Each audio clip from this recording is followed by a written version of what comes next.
retomando nuevamente con nuestro móvil de exteriores, estamos hablando de que está en General Ramírez, la ganadera y Corinagro están realizando estas jornadas, lo decíamos hoy, ganaderas, analizando los aspectos económicos de la situación actual. Está allí Nicolás Dorch. Nico, adelante nuevamente. Sí, Ale, muy buenas noches. Bueno, continuamos aquí en la ganadera de General Ramírez, obviamente con uno de los atractivos de esta noche, porque Víctor Tonelli va a estar brindando una charla. Bueno, Víctor, cuéntanos un poquito de qué se va a estar hablando en la noche de hoy. Ay, ¿de qué voy a hablar? Un montón. Qué difícil que está esto. No, vamos a hablar un poquito del panorama internacional, que yo creo que es en el fondo el más previsible, el más fácil de explicar y probablemente el que más estímulo genere en los productores, porque tratándose de un negocio de largo plazo, lo que ocurre en el mundo finalmente tarde o temprano impacta acá, ¿no es cierto? Después vamos a mirar un poco qué está pasando con la eficiencia y la productividad del sector ganadero, que es un tema muy mal interpretado, muchas veces por las autoridades y a veces también por la propia sociedad.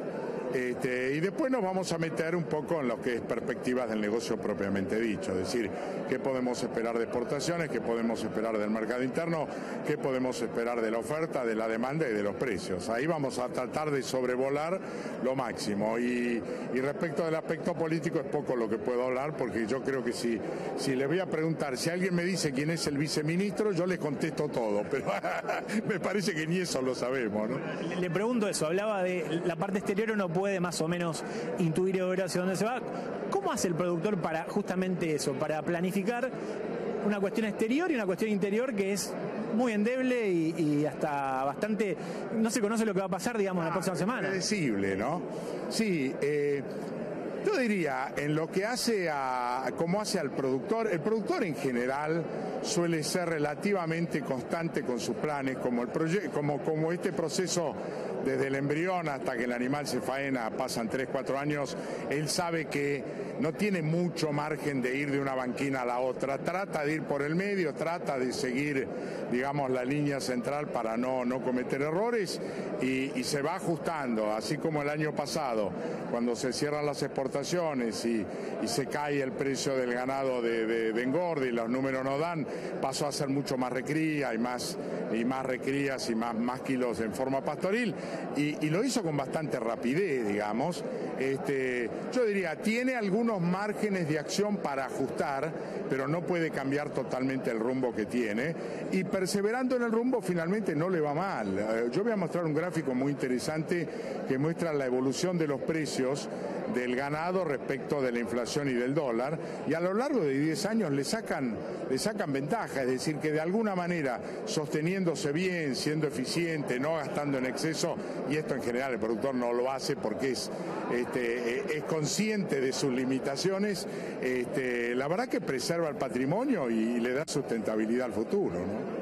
A nivel exterior, ¿qué se viene para los próximos años? Digamos, ¿qué nos vamos a encontrar? O el productor, digamos, ¿qué se va a encontrar? Sí, muy interesante. Yo diría, en los últimos 5 años, para que tengan una idea, 6 años, el volumen global de negocios ha crecido más del 30%, con una China y un sudeste asiático que crece a ritmos chinos, digamos, ¿no? China es el gran, digamos, ahí la China, pero no es solo China, es Vietnam, es Indonesia, es Malasia, es Singapur, es decir, es China más el sudeste asiático. China, por supuesto, destaca por lejos de todos, es incomparable, no solo por su población, sino por su desarrollo económico, pero yo diría, cuando uno tiene que mirar ese conjunto que hace a lo mejor 10 o 15 años atrás prácticamente no tenía relevancia en el comercio internacional de carne, hoy supera el 50% del volumen global de lo que se comercia, y lo que uno espera hacia adelante es más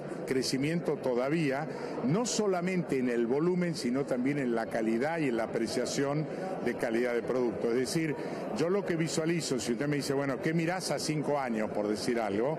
Aparte de un volumen que el mundo no puede abastecer, un crecimiento muy fuerte, digamos, una separación y agregación de valor por cortes de calidad, cosa que hoy no lo estamos viendo, salvo pequeñas cantidades insignificantes, ¿no? Llevo al plano local, esto que digamos, para exportar se complica, no se sabe si hay una restricción y demás, ¿cómo juega a la Argentina en el mercado externo, digamos, ¿no?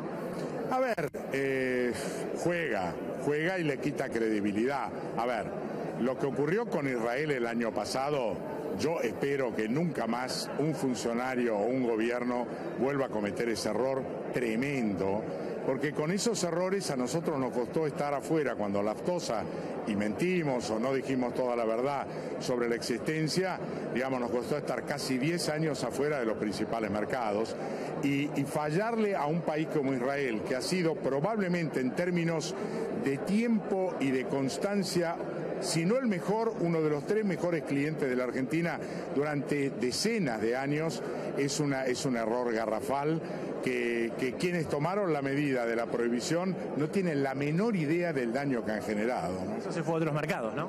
Y porque en general te dicen, si incumple con Israel, que ha sido un cliente, yo diría, totalmente confiable y seguidor de la Argentina, ¿qué me puede esperar a mí que no soy tan importante para ellos, ¿no? Entonces, es muy duro. Lo que ocurrió con China también fue duro. Lo que pasa es que China necesita tanta carne que de alguna manera dice, bueno, demos vuelta a la página y seguime proveyendo. Pero cuidado, si el mercado no estuviera sobredemandado respecto de la oferta, este tipo de errores se pagan muy caros. Víctor, ¿qué apreciación tiene con el tema del precio de la carne local, exterior y demás? El gobierno habla mucho de eso, ¿no? De que el gobierno no tiene la más pálida idea de nada vinculado al negocio ganadero y de las carnes. No importa quién sea el funcionario de turno, no tiene ni idea de lo que ocurre. Hoy para explicarle un poco ya, no solamente al gobierno, que uno a veces ya deja de perder el tiempo en eso, sino al habitante, al consumidor, con un dólar de 300 pesos, como más o menos está el dólar hoy, el billete, digamos, hoy el exportador recibe 120 pesos, el 40% de los dólares que le manda el chino o el europeo, ¿no es cierto? Entonces cuando dicen hay que desacoplar los precios internacionales, pero si a través del tipo de cambio y las retenciones lo pulverizaron, se quedan con el 60% del valor del billete, lo agarran así, te dan la puntita a vos, se quedan con la parte más grande. Con lo cual, cuando uno, digamos, le pone ese valor a lo que realmente exporta, hoy el valor de las exportaciones está igual o por debajo del valor de lo que se vende en el mercado interno. Bueno, dicen que está caro. Yo comparo con cualquier otro tipo de producto, insumo o servicio, y para mí la carne está regalada. Lo que pasa es que está caro respecto del poder adquisitivo de un consumidor que ha perdido salario por cuestiones de inflación, pero no puede atribuirse a la carne el hecho de que hoy haya más inflación o que el consumidor no pueda acceder a la misma. Es un problema de un desmanejo absoluto de la macroeconomía. Víctor, como siempre, muchas gracias por su tiempo. A vos por la paciencia, gracias. La palabra de Víctor Tonelli, entonces, hablando con nosotros sobre esta charla que se está realizando aquí en La Ganadera. Más que interesante, como siempre, escucharlo y bueno, este panorama, ¿no?, de lo que se viene en la ganadería y el productor agropecuario. Muchas gracias, Nico. Contacto desde allí, desde la localidad de Ramírez.